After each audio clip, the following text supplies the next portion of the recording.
हमारी सीरीज की स्टार्टिंग होती है और हमें रात का समय दिखाया जाता है जहां पर एक मेंशन के अंदर हमारी फीमेल लीड बैठी हुई होती है जो कि काफी ज्यादा उदास लग रही होती है। और तभी अचानक वहां पर हमारा मेन लीड आती हुई कहता है, तुम सभी लोग यहाँ से बाहर जाओ। तब वो मेड सुन कहती है यस सर, और फिर वो उसके पास पहुंचता है और वो ब्लश करती हुई कहती है गुड इवनिंग और अब चलिए रेस्ट करने चलते हैं। ये सुन वो हैरानी सी कहते हैं क्या आराम? आज हमारी शादी हुई है और आज हमारी पहली रात है और तुम आराम की बात कर रही हो, तो अब चलो बताओ तुम कि मैं तुम्हारे लिए क्या कर सकता हूँ। फिर वो कहती है तुम मेरे हस्बैंड हो। फिर वो उसके चेहरे को छूती हुई कहता है नहीं, तुम्हें कुछ भी करने की जरूरत नहीं है, बस तुम रिलैक्स करो और एंजॉय करो। और ये कहकर वो उसे किस करने लगता है और वहीं वो ब्लश कर मन में कहती है ये तो बहुत ही ज्यादा इंटेंस है, मैं इसे सहन नहीं कर पा रही। और वो सचमुच मुझ पर एक जानवर की तरह हावी हो रहा है और ऐसा लग रहा है जैसे कि मैं उसकी शिकार हूँ और वो धीरे धीरे मुझे खाते जा रहा है। और फिर वो धीरे धीरे अपना हाथ आगे बढ़ाने लगता है और हैरानी से उससे कहता है कहीं तुम्हें डर तो नहीं लग रहा है ना? वो उसी कहती है वो मैं आगे उसी कहता है लेकिन तुम्हारी बॉडी सख्त है, बिल्कुल वैसी जैसे जब मैं शिकार पे जाता हूँ और सारे जानवर डरे हुए होते हैं। लिया तो मुझे बताओ कि मुझसे शादी तुमने अपनी मर्जी से की है?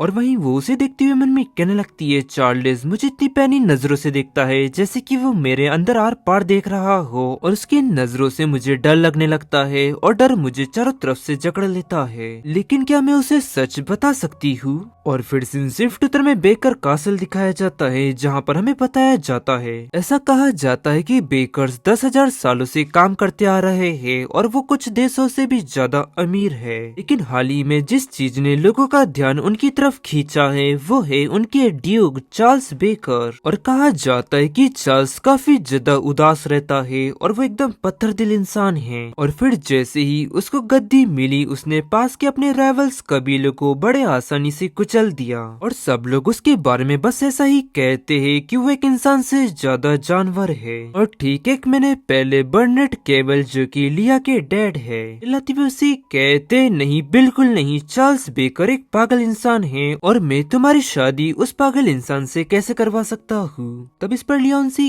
कहती है हमारा परिवार बिजनेस करता है लेकिन हाल ही में हमारा बिजनेस काफी ज्यादा मुसीबतों का सामना कर रहा है और हम लोग बिना पैसों के ज्यादा दिन जिंदा नहीं रह पाएंगे। और क्योंकि चार्ल्स बेकर शादी के लिए एक लड़की ढूंढ रहा है, अगर मैं उससे शादी कर लेती हूँ तो मैं अपने परिवार की भी मदद कर पाऊंगी। और फिर उसके डैड कहते हैं लेकिन हम चार्ल्स बेकर की बात कर रहे हैं, अगर इस सब के लिए उसने तुमको धमकाया तो क्या होगा? और फिर लिया कहती है डैड आप बिल्कुल भी मत डरिए, मेरे लिए मेरा परिवार ही सब कुछ है और मैं अपने परिवार का और खुद का ख्याल अच्छी तरह से रखूंगी। और उसके डैडी विल स्माइल करते हुए कहते लिया तुम कितनी प्यारी बच्ची हो और तुम्हें इस सिचुएशन में डालने के लिए मैं माफी चाहता हूँ। और वहीं उस रूम के बाहर उसकी स्टेप मॉम और उसकी स्टेप सिस्टर होती है जो कि उनकी बातें चोरी छुपे सुन रही होते हैं। उसकी स्टेप सिस्टर कहती है बस एक बार इस परेशान करने वाली लड़की की शादी वहाँ पर हो जाए, उसके बाद मेरे पास गहने और कपड़े लेने के लिए ज्यादा पैसे होंगे। और फिर स्टेप मदर उसकी कहती है हाँ बिल्कुल वो एकदम बेवकूफ है और वो बहुत ही ज्यादा भोली भाली लड़की है और वहीं वो लोग बहुत ही ज्यादा बुरे लोग हैं। मैं तो बस उम्मीद करती हूँ कि ये वहाँ पर जल्दी ना ऊपर पहुँच जाए, नहीं तो हम ज्यादा पैसे कैसे बना पाएंगे। और फिर हम लिया को एक बग्गी में देखते हैं जहाँ पर वो एकदम उदास बैठी हुई होती है और सोचती है मन में कहती है क्या चार्ल्स बेकर वाकई में उतना बुरा होगा जितना लोग कहते हैं? और मैंने ये भी सुना है कि बेकर्स के कई सारे नियम होते हैं, अगर मैंने उन नियमों का पालन नहीं किया तो इसकी मुझे कड़ी सजा मिलेगी। लिया सब कुछ ठीक है, खुद को ये सब बातें सोच सोच कर मत डराओ, जब तक तुम सारे रूल्स को अच्छी तरह से फॉलो करूंगी तब तक कोई भी प्रॉब्लम नहीं होगी और मैं चार्ल्स की सारी बात भी मानूंगी। और मैं तो बस उम्मीद करती हूँ कि वो लोग मेरे लिए चीजें ज्यादा मुश्किल ना बनाए। और यही सब वो बातें सोचते हुए वो वहाँ पर पहुँच जाती है और बटलर उससे कहता है मिस द बेकर कौशल में आपका स्वागत है और आप सफर से बहुत ही ज्यादा थक गई होंगी ना? लिया उसे कहती है मैं आपकी चिंता की कदर करती हूँ लेकिन दरअसल रास्ते में मेरा बहुत ही अच्छी तरह से ख्याल रखा गया है। फिर वो उसे कहता है आपकी ये बात सुनकर मुझे खुशी हुई और मैं यहाँ का बटलर हूँ और आइए मैं आपको आपका रूम दिखा देता हूँ। तब वो कहती है हाँ ठीक है। फिर वो दोनों कासल के अंदर एंटर होते हैं और सारी मेड झुककर उसका स्वागत करती है और ये सब देख वो मन में कहती है अच्छा तो ये है द बेकर कासल, लेकिन यहाँ का ऑरा इतना नेगेटिव क्यों लग रहा है, और साथ ही में यहाँ की मेड सुन भी काफी ज्यादा परेशान लग रही है, ऐसा क्यों है। फिर वो आगे बटलर से कहती है वैसे मैं चार्ल्स ड्यूक से कब मिल सकती हूँ। की बात सुन वो रुक जाता है, फिर पलटती हुए उससे कहता है वो थोड़े अभी बिजी है, आप आराम से बैठिए और सबसे पहले बेकर परिवार के सारे रूल्स और शिष्टाचार समझ लीजिए। तब वो इस पर कहती है हाँ ठीक है। तभी उसकी एक सेकंड के लिए नजर ऊपर साइड पड़ती है जहाँ पर उसको उसकी परछाई दिखती है और दूसरे ही पल वो गायब हो जाता है और ये देख वो हैरानी से मन में कहती है क्या सच में ये मेरा भ्रम था या फिर वहाँ पर कोई अभी खड़ा था। और फिर वो हमें बताती है इस तरह मैं यहाँ पर बस गई और हर दिन मुझे सिखाया जाता है कि एक डचेस के रूप में मुझे क्या क्या संभालना होगा, और यहाँ पर सिटी के मुकाबले कई ज्यादा ठंड है, लेकिन मैं कुछ भी कहने की हिम्मत उन्हें नहीं कर पा रही हूँ। और उन लोगों को मटन सूप काफी ज्यादा पसंद है और इसीलिए वो हर एक डिश में मटन डाल देते हैं। फिर बटलर उससे कहता है मिस लिया क्या बात है, क्या आपको ये खाना पसंद नहीं आया। वो कहती है नहीं बिल्कुल नहीं, ऐसी कोई बात नहीं है, मैं तो बस कुछ सोच रही थी क्या इस लंच के बाद मैं गार्डन में वॉक कर सकती हूँ। बटलर कहता है हाँ जरूर, बस आप इस बात का ख्याल रखिएगा कि आप ज्यादा दूर ना निकल जाए। और फिर वो लंच करने के बाद बगीचे की ओर निकल जाती है और मन में कहती है अगर मैं बगीचे में टहलूंगी तो मुझे अच्छा लगेगा। मुझे यहाँ पर लगभग 2 हफ्ते होते हुए आ रहे हैं, लेकिन चार्ल्स बेगर एक बार भी मेरे पास नहीं आए। क्या वो अभी भी मेरा टेस्ट ले रहा है? अगर मैं इस टेस्ट में फेल हो जाती हूँ तो क्या वो मुझे वापस भेज देगा? और फिर क्या वो मेरे परिवार को दिए गए पैसे भी वापस ले लेगा? नहीं, मैं ऐसा नहीं होने दूंगी। और तभी अचानक उस गार्डन में किसी की चिल्लाने की आवाज आती है और वो आवाज सुनते ही वो डरती हुई मन में कहती है क्या वो एक चीख थी? रहने दो, मुझे इस बात पर ध्यान नहीं देना चाहिए। बटलर ने मुझसे कहा है कि मैं इधर उधर ना भटकूं, मुझे जल्दी ही वापस जाना चाहिए। फिर तभी फिर से चिल्लाने की आवाज आती है और वो आवाज सुन वो घबराती हुई मन में कहती है ऐसा लगता है कि कोई दर्द में है और ऐसा लगता है कि किसी को मेरी मदद की जरूरत है। फिर वो उस आवाज का पीछा करते हुए एक जगह पे पहुंचती है और हैरानी से कहती है हेलो, अंदर कोई है क्या? और वहीं अंदर साइड से वो चिल्लाती हुए से कहते है तुम यहाँ से दफा हो जाओ। और फिर लिया कहती है लेकिन तुम्हारी चीखें सुनकर ऐसा लग रहा है जैसे कि तुम दर्द में हो, क्या ऐसी कोई चीज है जिसमें मैं तुम्हारी कोई मदद कर सकूं? वो आखिरकार जवाब क्यों नहीं दे रहा? यहाँ पर एक हेज है, इसे खोला जा सकता है, शायद इसके जरिए मैं उसे देख सकूं कि आखिरकार अंदर हो क्या रहा है। फिर वो उस केज को ओपन करती है और कहती है क्या तुम ठीक हो? तभी चार्ल्स उसका हाथ पकड़ लेता है। सिर्फ वो जोर से चिल्लाती है और वो उसे कहते तुम बहुत ही ज्यादा शोर मचाती हो। वो उसे कहती है क्योंकि तुम मुझे चोट पहुंचा रहे हो।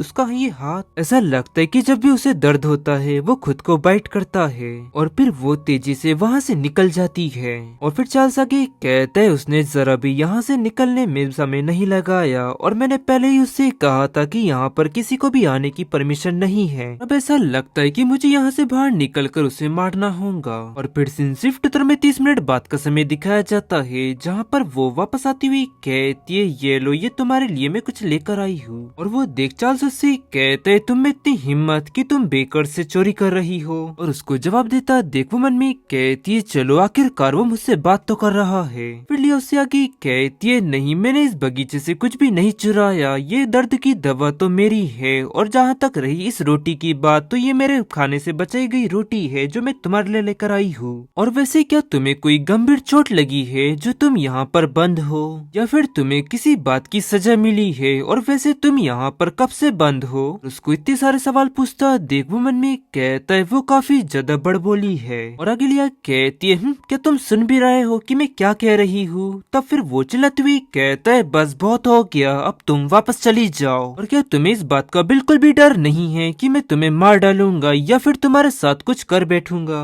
अब इस पर वो सी कहती है हाँ मुझे थोड़ा डर तो लग रहा है, लेकिन तुम काफी ज्यादा दर्द में लग रहे हो। और अब जब मुझे पता है कि तुम यहाँ पर हो तो मैं यूं ही यहाँ से कैसे जा सकती हूँ? और फिर चार्ल्स कहता है अच्छा तो तुम अब मुझ पर दया दिखा रही हो? तो फिर वो इस पर कहती है तुम्हें जो कहना है तुम वो कह सकते हो। तभी अचानक चार्ल्स को चेस्ट में काफी तेज दर्द होता है और चिल्लाने लगता है। और उसे इस तरह चिल्लाता देख वो घबराती उससे कहती है तुम्हें क्या हुआ? जल्दी से वो दवा ले लो जो मैं तुम्हारे लिए लाई हूँ। और वहीं चार्ल्स उस दवाई की बोतल को फेंक कर तोड़ देता है और ये देख वो कहती है तुमने उस दवाई की बोतल को फेंक कर क्यों तोड़ दिया। वो कहता है मैं अजनबियों से कोई भी सामान नहीं लेता। और वहीं वो उसकी ये बात सुन मन में कहता है तो क्या वो खुद को दोबारा काटेगा। और फिर वो उसको अपना हाथ देती हुई कहती है अगर जरूरत पड़े तो तुम मेरे हाथ को काट सकते हो। ये देख वो हैरानी सी कहता है क्या। और फिर वो उसके हाथों को बाइट करने लगता है। मन में कहता है एक मिनट रुको, मेरा दर्द कम हो रहा है, ऐसा कैसे पॉसिबल है, इससे पहले तो कभी भी ऐसा नहीं हुआ।